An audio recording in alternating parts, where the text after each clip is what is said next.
സിറിയയിൽ ആഭ്യന്തര കലാപം രൂക്ഷം. സിറിയയിലെ രണ്ടാമത്തെ വലിയ നഗരമായ അലിപ്പോ വിമതർ പിടിച്ചടക്കി. വിമത വിഭാഗവും സൈന്യവും തമ്മിലുണ്ടായ ഏറ്റുമുട്ടലിൽ സാധാരണക്കാർ ഉൾപ്പെടെ 300 പേരാണ് കൊല്ലപ്പെട്ടത്. ഇസ്ലാമിക ഭീകരതയുടെ കീഴിലേക്ക് നീങ്ങുകയാണ് സിറിയ.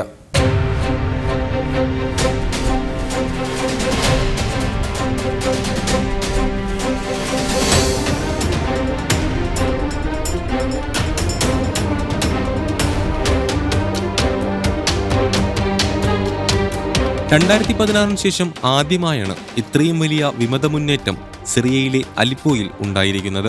പ്രസിഡന്റ് ബഷാർ അൽ അസാദിനെ എതിർക്കുന്ന വിമത വിഭാഗവും സൈന്യവും തമ്മിലാണ് ഏറ്റുമുട്ടലുണ്ടായത്. ഏറ്റുമുട്ടലിൽ സാധാരണക്കാർ ഉൾപ്പെടെ 300 പേർ കൊല്ലപ്പെട്ടു. അൽ ഖ്വയ്ദ പിന്തുണയുള്ള ഭീകര സംഘടനയായ ഹയാത്ത് തഹീർ അൽ ഷമാമിന്റെ നേതൃത്വത്തിലുള്ള വിമത സംഘമാണ് വർഷങ്ങൾക്ക് ശേഷം അലിപ്പോയിൽ ആക്രമണം അഴിച്ചുവിട്ടിരിക്കുന്നത്. 8 വർഷത്തിനു ശേഷമാണ് ഭീകര സംഘടന അലിപ്പോയിൽ പ്രവേശിക്കുന്നത്. ഔദ്യോഗിക സൈന്യത്തിൽ നിന്നും കാര്യമായ എതിർപ്പൊന്നും കൂടാതെയാണ് അവർ സിറിയയിലെ ഏറ്റവും വലിയ നഗരം പിടിച്ചെടുത്തതെന്ന് അന്താരാഷ്ട്ര മാധ്യമങ്ങൾ റിപ്പോർട്ട് ചെയ്യുന്നു.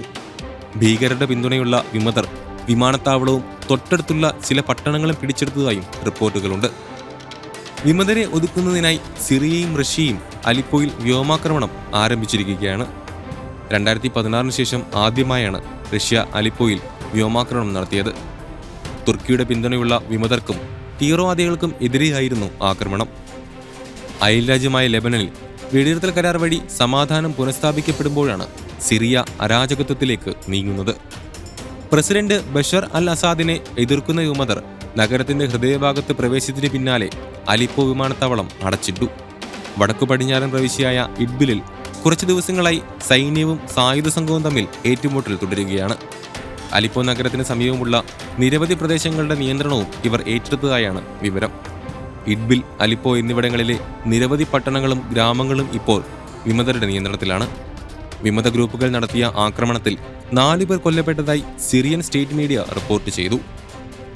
രാജ്യത്തിന്റെ വടക്കു പടിഞ്ഞാറൻ ഭാഗത്ത് സർക്കാർ കൈവശമുള്ള സ്ഥലങ്ങളിലാണ് വിമതസേന ആക്രമണം ശക്തമാക്കിയത്. വെള്ളിയാഴ്ച 2 കാർ ബോംബുകൾ പൊട്ടിത്തെറിച്ചതിനു ശേഷമാണ് വിമതർ അലിപ്പോ നഗരത്തിന് നേരെ കരയാക്രമണം നടത്തിയത്. നഗരത്തിന്റെ പടിഞ്ഞാറൻ അരികിൽ സർക്കാർ സേനയുമായി ഏറ്റുമുട്ടലും നടന്നു. തദ്ദേശ സ്വയംഭരണ സംവിധാനമായ സിറ്റി കൗൺസിലും പോലീസ് ഇന്റലിജൻസ് കേന്ദ്രങ്ങളും ശൂന്യമാണ്. ഇവിടങ്ങളിലൊന്നും ജീവനക്കാരോ ഭരണ സംവിധാനങ്ങളൊന്നും തന്നെയോ പ്രവർത്തിക്കുന്നില്ല. മുൻകാലഘട്ടങ്ങളിൽ നിന്നും വ്യത്യസ്തമായ സംഭവ വികാസമാണ് ഇതോടെ ഉണ്ടായിരിക്കുന്നത്. വർഷങ്ങളുടെ തയ്യാറെടുപ്പുകൾ നടത്തിയ ശേഷമാണ് വിമതർ ആക്രമണം നടത്തിയതെന്ന് റിപ്പോർട്ടുകൾ പറയുന്നു.